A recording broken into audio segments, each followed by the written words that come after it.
impeachment is dead. Hindi po pwedeng maitawid ng 19th Congress papunta sa 20th Congress. Pareho lang din po ang prinsipyo noon.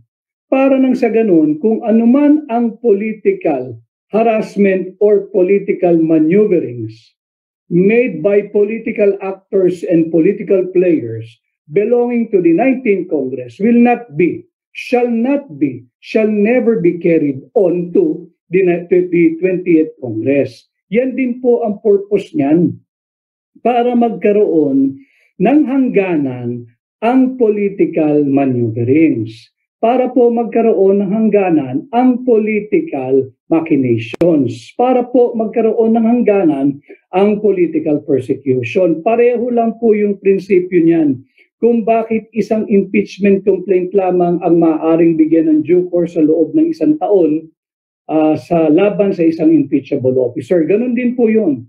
Kung ano man po ang ginawa at ano man ang impeachment process na naganap sa 19th Congress, ito po ay marapat na matigil, matuldukan, matapos at mamatay. Kaya nga po impeachment is dead ngayong 19th Congress.